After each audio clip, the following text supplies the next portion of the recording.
Hello, everybody, and welcome back to the fifth episode of the FitBigStrong podcast.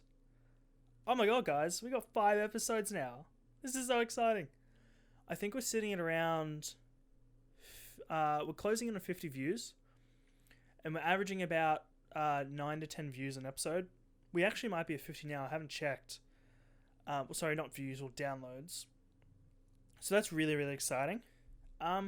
And I feel like we've come a long way as well. Like, I've slowly kind of been learning the platform of podcasting, and I really like it, to be honest. It's quite fun. So, that's kind of like a little bit of spiel I wanted to do at the start of the episode. Let's talk about nutrition. Introduction to nutrition. So, some disclaimers before we start. I'm not a nutritionist, okay? I don't prescribe meal plans. And we will not be discussing anything health related. Absolutely nothing health related. Everything I say today is not about health, it's about basic nutrition concepts. You know, I'm not gonna, like saying that, I'm not gonna hurt you guys, and I'm not gonna say things that are unhealthy, but we are not talking about health. So keep that in mind, okay? Simple as that, right? But everything I'm going to be saying today will be backed with evidence. So don't feel like that's something I won't be doing. I will be providing you guys evidence. Actually, no, that's a lie.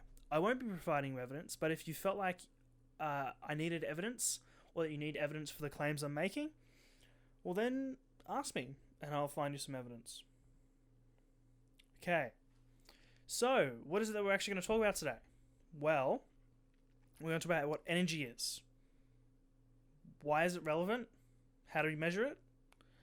And then I'm basically going to give you the formula to weight loss or weight gain, or weight staying the same. I'm just going to give it to you. And then we're going to break down what a macronutrient is, or like a macro. When people talk about what is a macro, well, I'm going to talk about that, you know. And then why is it relevant as well? Because this is the episode of this, the context of this episode, it's basic nutrition concepts to get results, right? Like what is it you need to know? Obviously, I'm trying to teach you about a macro, but then why is it relevant? Because it is relevant. So keep that in mind. We'll talk about food composition. I'm going to briefly touch on micronutrients. I'm going to give you like a summary of everything. And then I'm actually going to show you my meal plan that I've written for myself, which will not work for you, and you will not copy it. You don't copy other people's meal plans. That's not how it works. Anyways, alright. That was a quick disclaimer about my meal plan. Look, you cannot copy my meal plan. What? It is illegal. It's not illegal. But don't do it, because that's a really bad idea. Alright, so what is a calorie? What is energy? Well, a calorie is just a measurement of energy. Okay? All the food we eat has a calorie content, right? So it has an amount of energy, so one apple has an amount of energy. How do we actually figure out how much energy is like in an apple? Well, what we'd do is we'd dehydrate it, and then we'd literally just burn it, and then see like the net energy output. So like, like when you're at a campfire, and you start the fire, and then you slowly add fuel to it, like through wood and stuff like that. The wood breaks down, burns, and then releases even more energy. So that's what we do, is we basically figure out the amount of energy expressed through heat, and then that gives us the energy content of the food. And you can like sort of predict the calorie content of a food based on its composition, which is what we're going to talk about later. But that's a little bit inaccurate for some reasons, but just know that different types of food have different amounts of calories, and you can sort of predict it based on the composition. That's not really relevant too much, but I just want to talk about how we predict it. Fundamentally, a calorie is measuring energy. So for example, an apple might have 100 calories. That might not sound like anything right now, but that's just describing the energy of something. Okay, so we all need calories. I know, sounds wild. Basically, our bodies, to stay alive, we heat ourselves up, And we need energy to initiate the reactions within our body. So cells repairing and breaking down. And to keep our body hot, we need energy. We need calories. And that comes from food. It doesn't come from thin air, unfortunately. We wouldn't have a starvation problem if we could just inhale calories through the air. So when someone goes, okay, well, how many calories do I need? It's kind of like asking how many liters of fuel does your car need. Let me explain that. So fuel contains calories. By the way, don't sniff or drink fuel. I know it contains calories because it's just a measurement of energy. Don't consume fuel. Please don't. I could make a lot of jokes right now about consuming fuel, and I'm not going to go there, but don't consume fuel.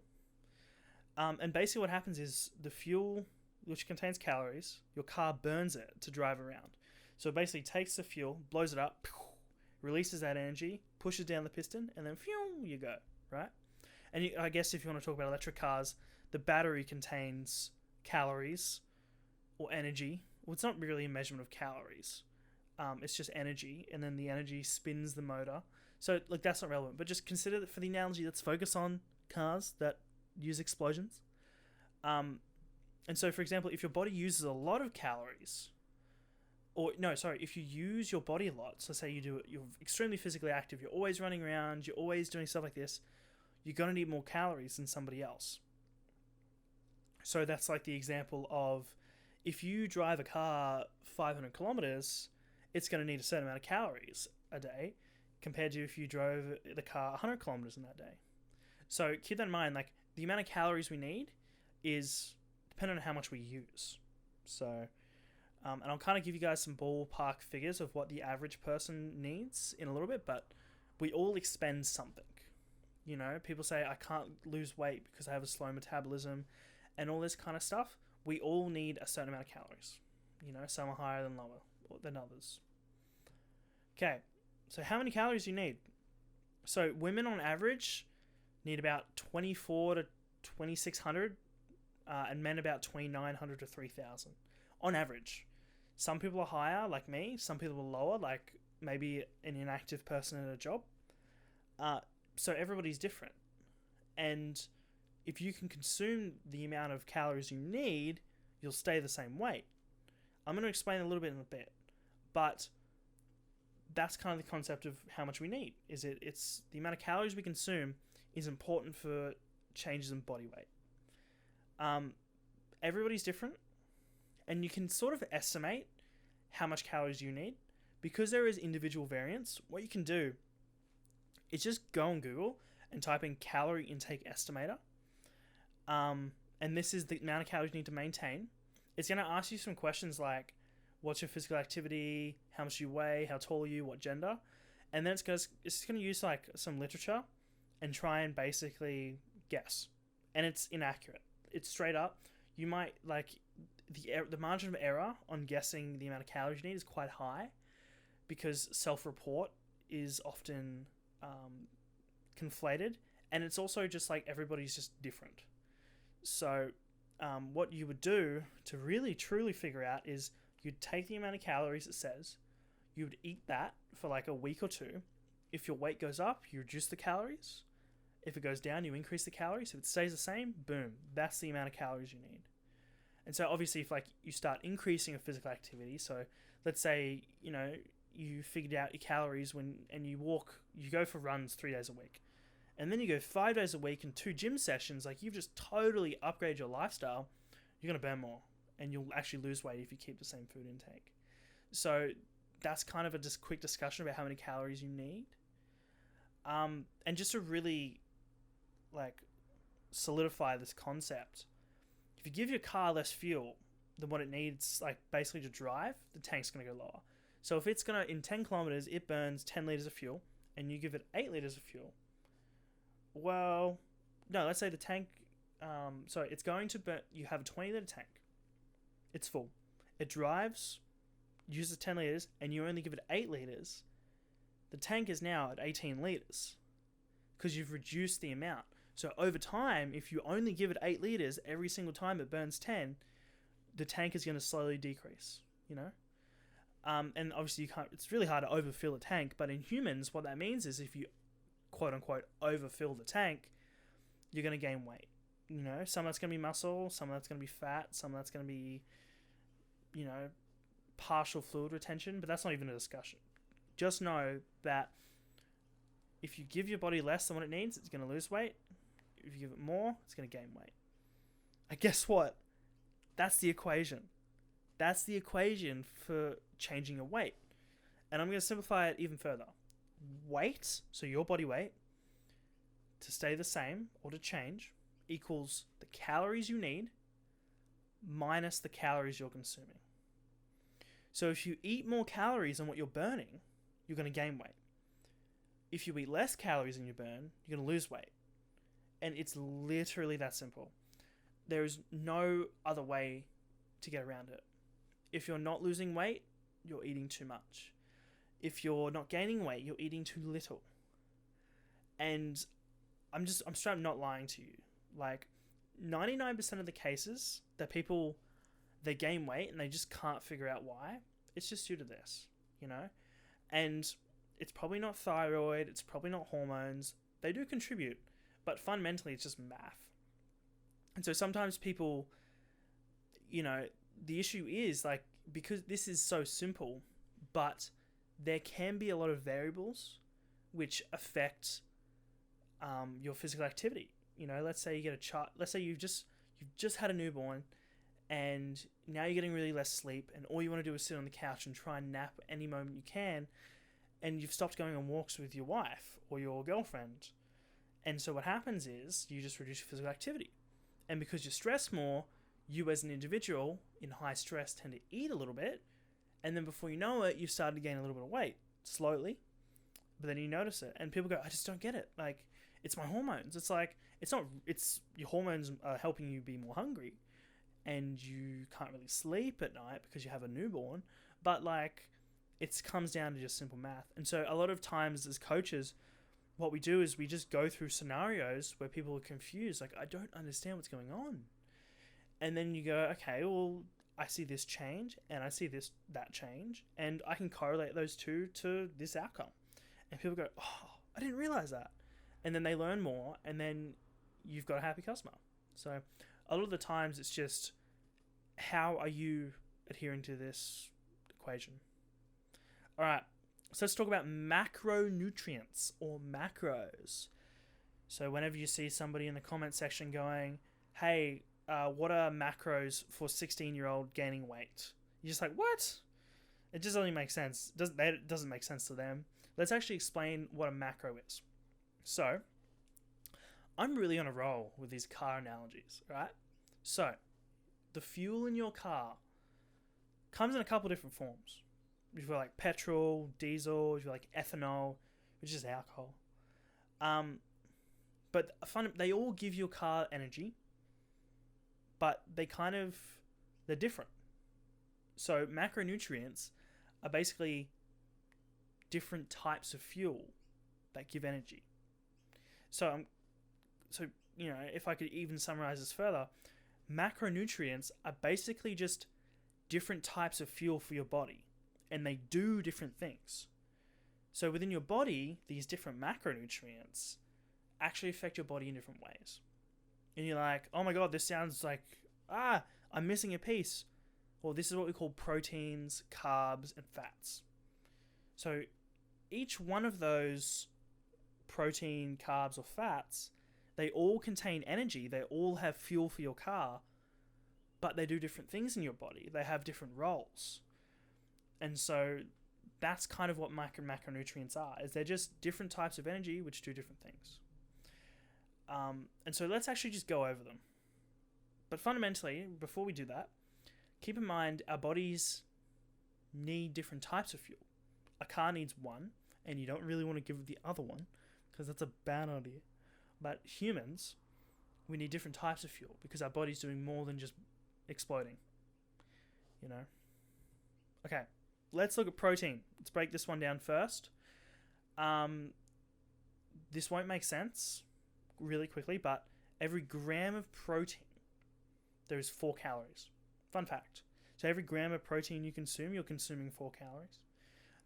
That's not too relevant, but I just wanted to say that because I think it's an interesting fact. Let's really break down protein now. It's literally the most important macro for body composition. What's body composition? Gaining muscle and losing fat is the most important. It is the building blocks of your organs, some of your tissues, your tendons, and muscle. There's so much protein in muscle. Every part of your body needs protein, and so you need a surplus to actually build muscle. So you need more protein than what your body just needs in general, because you have to basically tell your muscles, we have so much protein lying around, let's start to use it for muscle. Because like muscle is kind of like a second priority. Your brain and like your liver and your kidneys are a little bit more important than muscles. I know you might not think that because we all just want to get jacked, but fundamentally that's how the body sees things. So you do need a surplus to actually see any results. So I'm going to define how much that is as well. So it's actually got some interesting properties as well. So the other macronutrients is carbs and fats. Protein actually keeps you extra full. So per gram of protein compared to per gram of carb or per gram of fat actually keeps you even more full, like way more fuller. And so protein's a really useful macronutrient when you're trying to lose weight, because if you just start eating more protein and you lower the other macronutrients, you get more fuller for the amount of calories you're consuming. Because a lot of the issue is some people, they can't adhere to their diet because they just get so hungry. And then you go, how much protein are you having? And they go, 2,000 calories. I'm like, that didn't answer my question.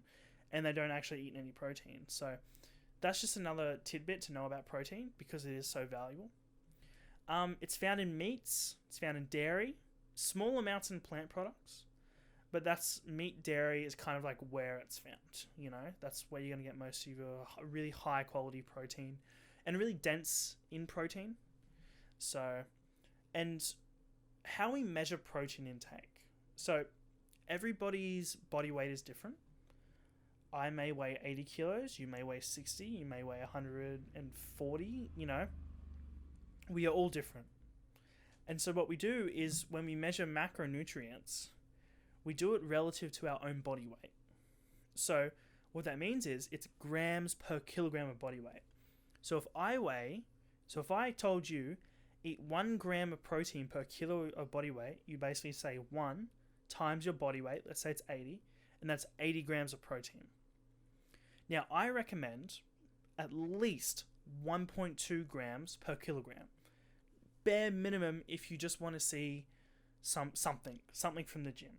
So let's say you weigh 80 kilos, you go 1.2 times 80, and now you have 96 grams of protein.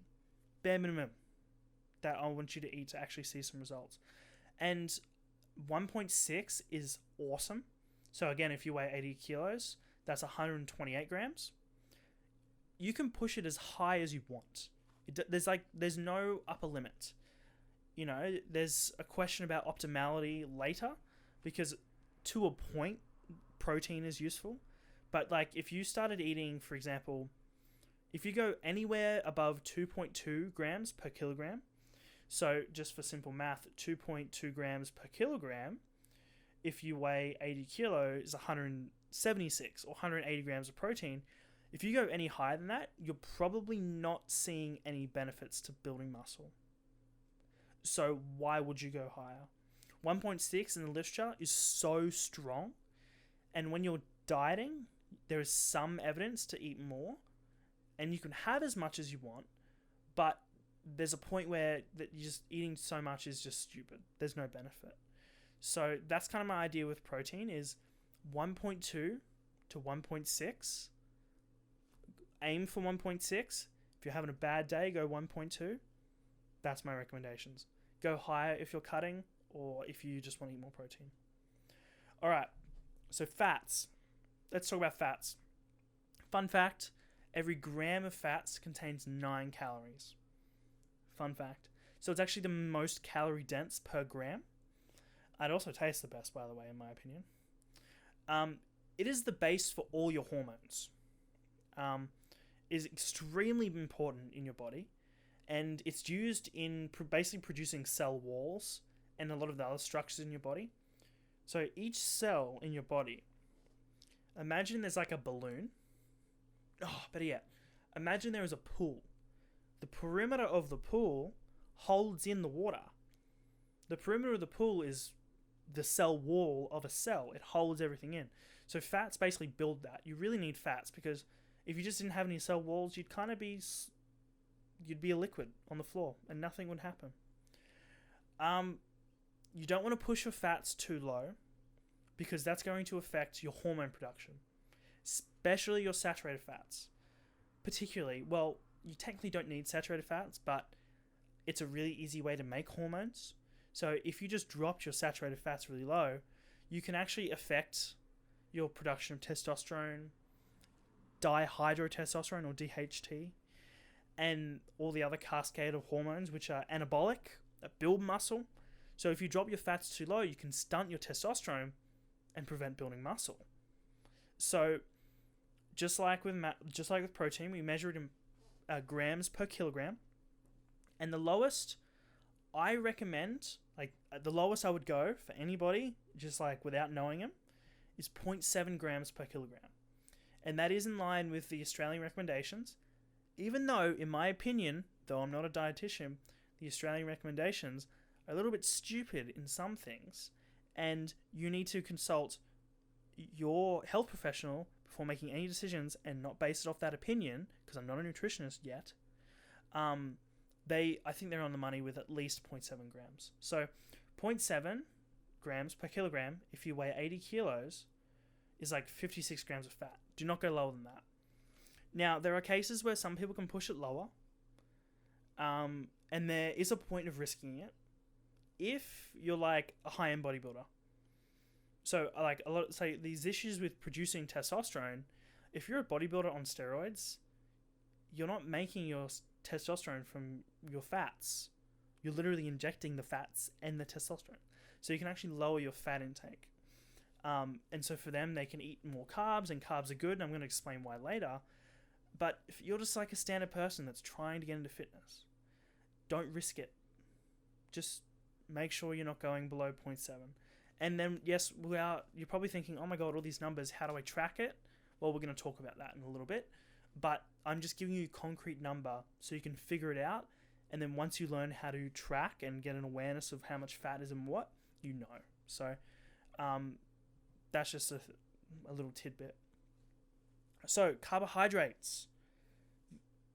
Everybody's favorite macronutrient to demonize. And I'm not allowed to talk about that. Well, I can talk about it, but I'm not a nutritionist. Carbohydrates are the most available source of energy in your body.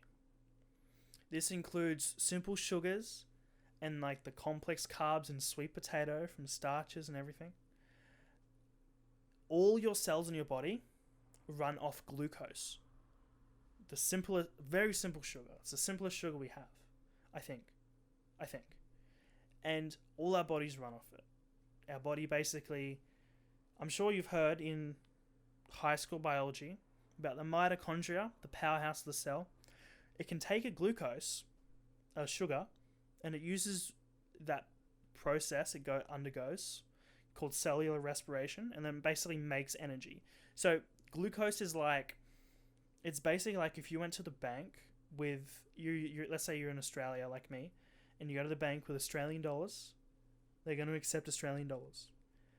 But if you go to the bank with, let's say, US dollars, and you're in Australia, you need to basically go to a conversion place, and then you get your US dollars to AUD, and then you go to the bank. The bank is basically the cell. The Australian dollar is the glucose, and the more complex carbohydrates had to get converted to glucose before the cell uses it. So it doesn't matter what type of carbohydrate you eat, it will always turn into glucose to be used by cells. However that's converted. I'm not going to get into that because that's so complicated for a beginner, so I'm not even going to bother. So every cell runs off it, and carbohydrates will keep your workouts energetic and productive. if you came to me and you were like, Ashton, I would like you to predict who's going to have the best workout. Someone had 50 grams of carbs and the other person had 150 grams of carbs throughout the day. Chances are, 150 gram carb person is going to have a better workout because carbohydrates fuel your workout and keep it productive. Why would you even care about having an energetic and productive workout anyway? Well, that keeps you pushing hard in the gym, and if you're pushing hard in the gym, you make better gains on average.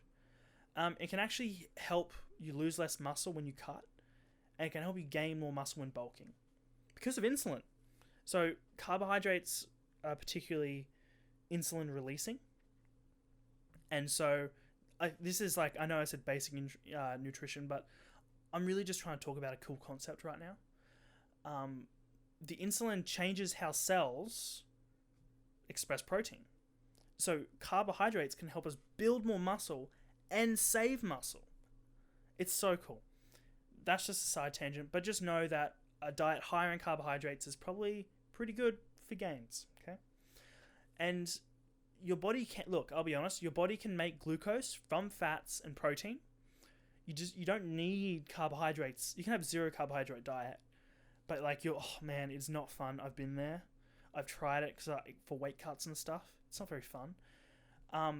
So you technically don't need it if you really don't want it for some weird reason. But you do want those performance benefits and you do want those body composition benefits. So eating carbohydrates are good for that. And lots of other things. But I'm not going to talk about that because I'm not a nutritionist. Let's talk about alcohol. Unfortunately, I actually mentioned this earlier. Haha! My car analogies are so on point right now. You know how I said ethanol as a fuel source for cars? Well, alcohol is ethanol, and I said it contains calories before.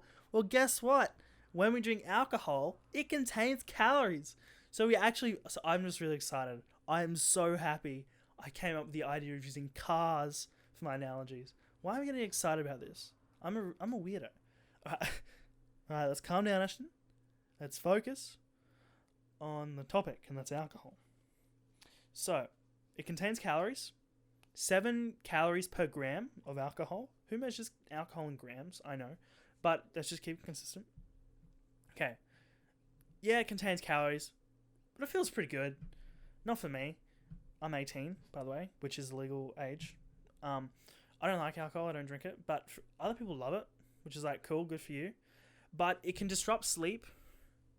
And it actually changes how your body uses other macronutrients. So, to summarize, sleep is really good for gains. Losing sleep is actually a recipe for losing muscle. And alcohol directly changes how your body uses other fuel as well. So it's just a recipe for gaining fat, especially in high doses. And that will affect your results. It's dose response. So if you have one cup, one glass of one cup of wine. What is this? It's like a high school party. It's 1 glass of wine. Is probably not going to be the end of the world, especially if it's 3 hours before you go to bed. But man, if you slam 5 vodka cruisers and then you go to bed and you kind of throw up a little bit in your mouth, but you swallow it and still go to bed, that's not really good. That's not really good for gains. So I don't recommend it. It's kind of like putting petrol into a diesel car. Oh my god, that's scary. But that's kind of what it's like. It's not as extreme. You're literally not going to have you're not going to accidentally put a little bit of diesel or a little bit of petrol into a diesel car, and you're not going to blow up. You won't blow up. You might blow up out of anger, and that's domestic violence. Why did I say that? It's not as extreme. So, you kind of use that analogy. It's like putting petrol into a diesel car. Woo! I'm on point with these. Okay. Let's look at how much of each macronutrient should you have. Okay. Well, it's actually really difficult not to get enough protein, carbs, or fats. You have to genuinely try to not meet your body's requirements. So, if you're oh my god, I need to make sure I'm above 0.7, or oh my god, I need to make sure I'm above 0.1, 0.2, actually 0.7 for protein is the bare minimum as well. It's really difficult not to do that. Everything contains protein, fats, or carbs in some combination.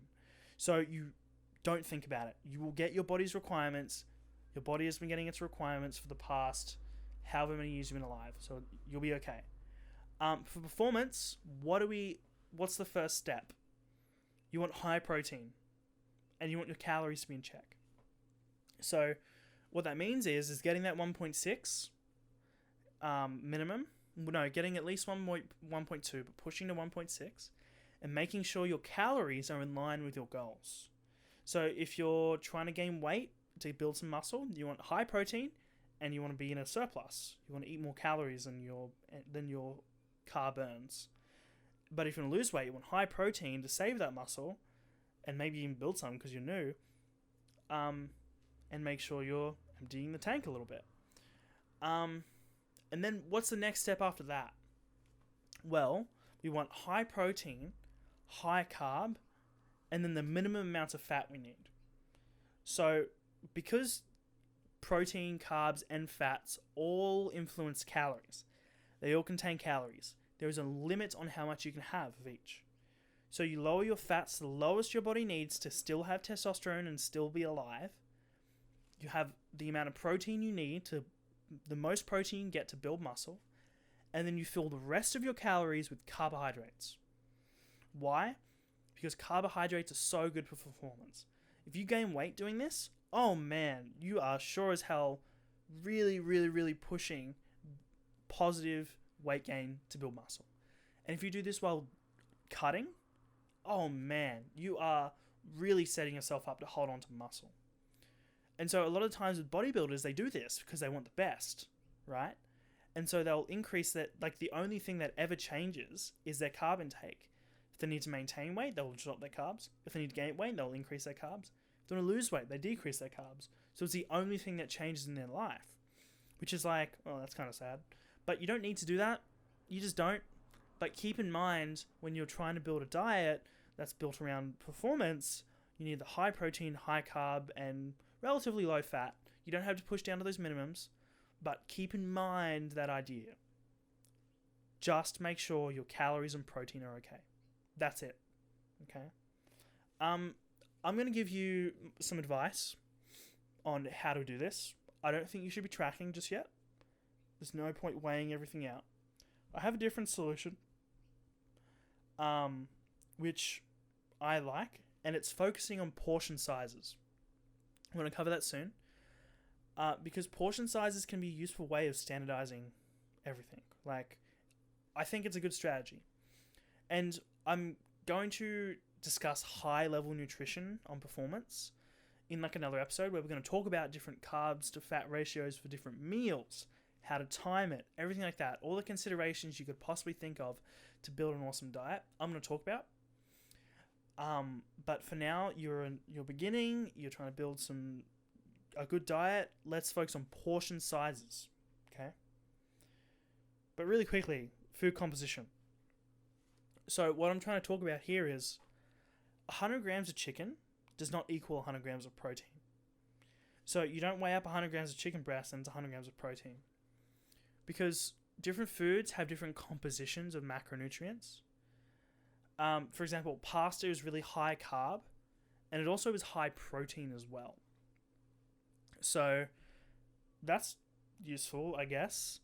How do you find this stuff out? Like, if I said to you, eat 70 grams of protein, damn it, I can't just eat 70 grams of chicken.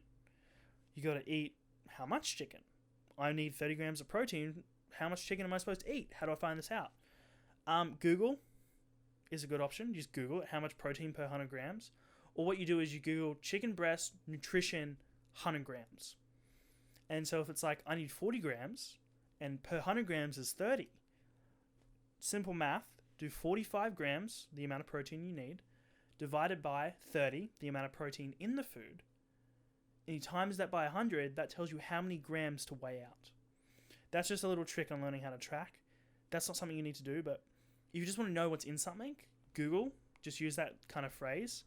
Food item nutrition 100 grams. MyFitnessPal, it's really useful because you just search up the food. It gives you like a list of things and you just select it.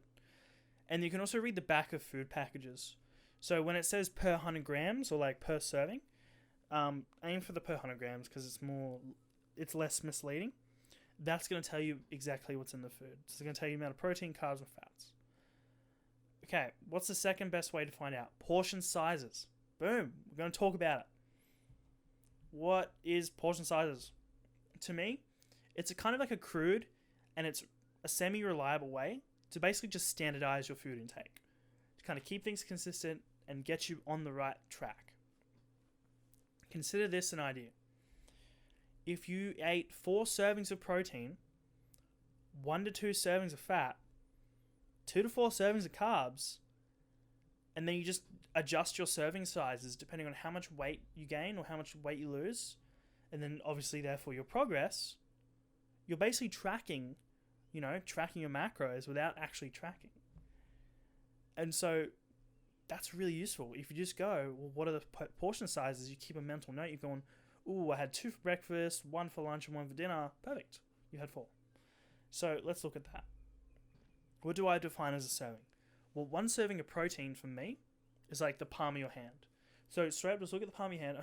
Imagine if you don't have hands and you just went, oh, wow. Yeah, 1 palm of my hand. Guess no protein for me. Just use like your foot maybe. Oh, that's really weird. You just take like some chicken breast and you put it up to your foot. Like, oh, yeah, that's about a serving. Don't do that. So just look at the palm of your hand, or print out a photo of a 1-to-1 hand.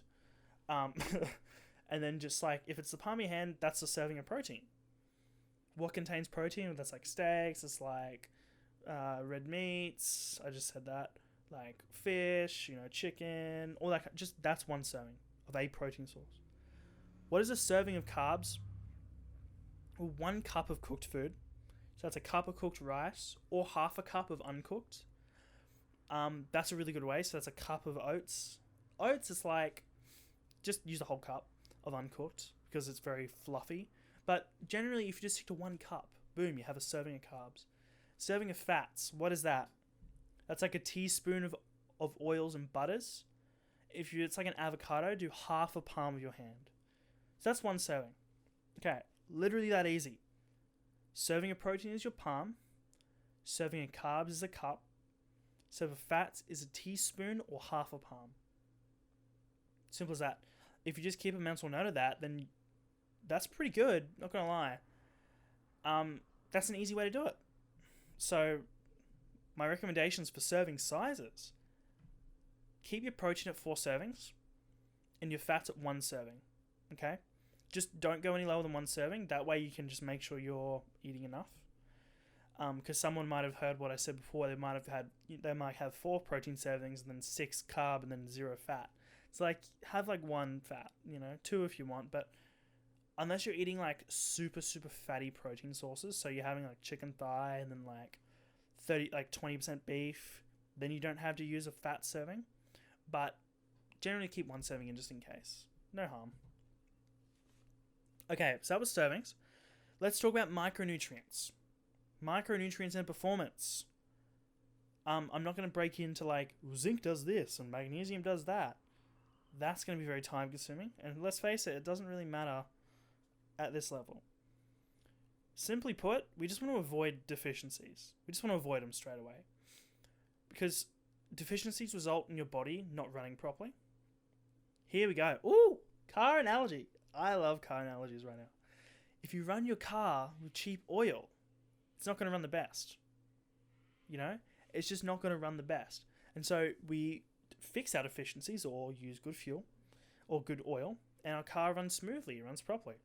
So just how do we avoid deficiencies? Well, lower processed food sources. I'm not going to talk about health, but processing foods removes micronutrients a lot of the time. And so they often get re-added once they're fortified. But just lowering processed foods. Increasing meat consumption, especially red fish and eggs. Those are really good. And by fish, things like salmon and tuna and stuff like that. Eat more fruits and veggies is another good option. Switching your carb sources to less processed options. So if you've got like white rice or white potato, maybe consider switching that white potato to a sweet potato a little bit.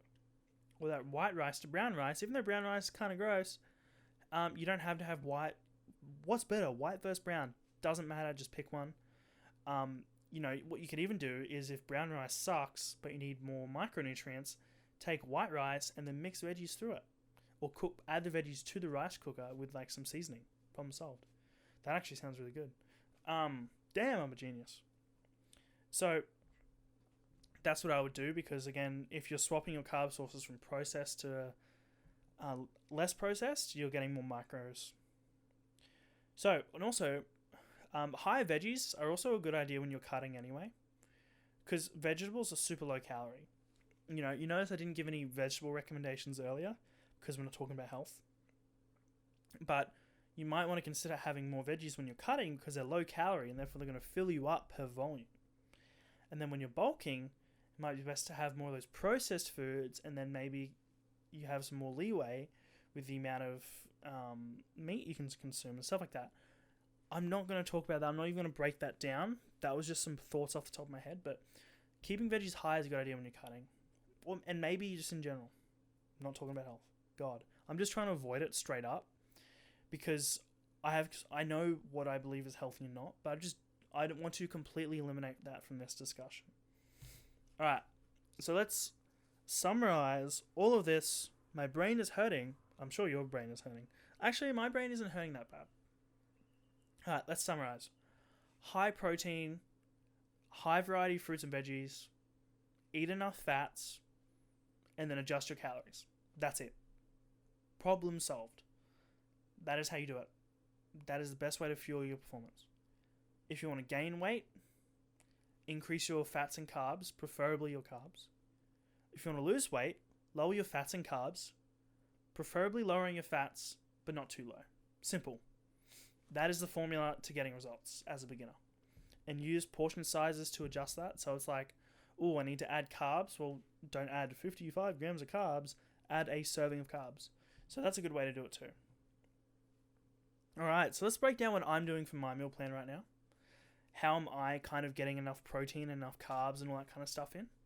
This is how I'm doing it. This might give you some ideas for meals. Because just to really clear, I'm on a muscle gain diet. So I'm trying to gain some weight. I'm trying to do that relatively slow. So I start breakfast with 4 eggs, about 10 grams of butter, just because it makes eggs taste good. Yeah. And saturated fat, which is good performance. 4 slices of raisin toast, and then 250 milligrams of juice. So that's easy carbs right there. Pre-workout, I typically have about 150 to 175 grams of lean mince. Anywhere, it can be chicken, 5-star beef, turkey. I give myself variety. About 150 grams of raw susu rice, which I do cook, but raw weight. And then 10 grams of butter, just so that it all tastes really good and I can smash it down. Because I am on a muscle gain diet. Post-workout, I typically have about 135 to 160 grams of crunchy nut cereal. 500 mils of Physical's milk. I just like Physical's skim milk because it's really, really high protein and it's got a bunch of extra cool stuff.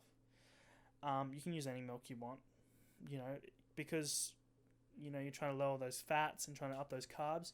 Consider low fat or skim milk. And add about half a scoop of protein just to top off my protein intake. See, I don't use serving sizes. I genuinely track my macros. So yeah, there you go. So what do I typically have for dinner? I have about 100 grams of pasta. I'll add whatever mixed veggies I want into the pasta. About 125 grams of 90% beef. And then whatever sauce I want. And so you're like, oh my god, he's doing that every single day. Well, I have roughly 3 free meals where I don't track anything whatsoever. And like, if I'm out and I haven't made a meal, I will just get Guzman's. Or I'll get some burritos or something like that. And I'll just adjust my calorie intake. So if it's like, oh, this meal should have been 45 grams of protein and 700 calories, I just buy something that is that. Like, there's no reason why this is a structured, strict diet. But these guidelines and how I've structured things is what works really well for me in this balance I'm struck. And because you're curious, you're probably wondering, what's your macros, bro? Okay, so I weigh 77 kilos. I'm on 3,100 calories, 160 grams of protein, 435 grams of carbs, and 80 grams of fat. That's what I do. There you go. That's all I have to say. So that's what I'm doing for my diet. Use that as what I call inspiration. Please don't take what I say as like, I have to do that to gain muscle. You don't have to have eggs. You don't have to have butter. You don't have to have raisin toast. You don't have to have juice. You don't have to have anything I just said on there, apart from enough protein and your calories in balance. I would like to wrap up this episode now. Thank you guys for listening. Oh my god, I just did a whole episode on nutrition. That's really exciting. This is actually our first episode on nutrition, apart from the milk episode, which you should totally check out. So if you want to listen to more episodes, or you want to know where to find us, go to @FitBigStrong on Instagram, where that will give you links to the podcast. You'll find my personal page, which is @deadlift.squat.bench. We are available on... Why am I telling you where I'm available? You know where I'm available. You're listening to me now. But give us a rating on iTunes. Give us a 5-star on Spotify. And give me a kiss for doing such a good job. No, don't give me a kiss. You're probably a weirdo. Why'd I say that? I don't know. I'm going to go home. Cry because I have no friends while I edit this video. So I'm going to have fun with that. And you have fun talking to your friends. Because I know you have friends. Unless you're trying to kiss me. Then maybe you don't have friends. Alright, goodbye.